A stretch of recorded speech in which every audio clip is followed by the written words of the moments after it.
Is magenta just an illusion?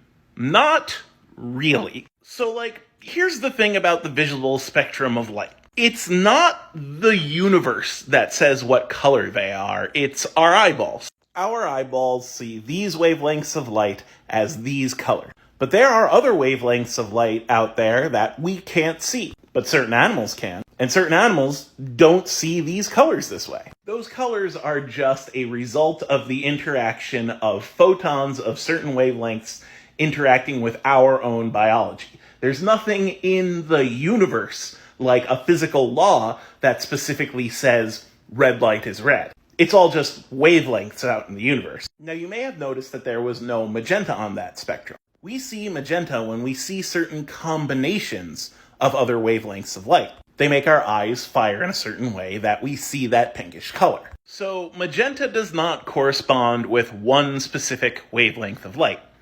But that doesn't necessarily mean that it doesn't exist. Because again, none of these colors really exist. Out in the universe, they're all just different wavelengths. These colors only exist when we perceive them. So magenta is as real as any other color. It's just caused by a combination of wavelengths instead of just one wavelength. And honestly, that could be said for a lot of colors. Look at the visible spectrum again. You see how there's no brown? That's because every brown you've ever seen ever is really just a very dark orange or red. Usually, much like magenta, a combination of wavelengths that isn't reflecting as much as usual, producing a dark color. Plus, white is all the wavelengths. So if magenta isn't real, white isn't real. And black is none of the wavelengths. So if magenta isn't real, black isn't real.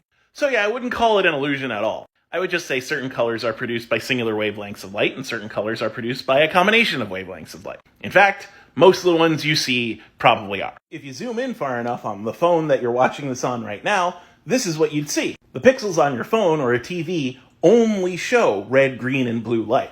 But add those wavelengths together and you could get all sorts of colors. So if magenta is just an illusion, then I'm just an illusion. Ooh.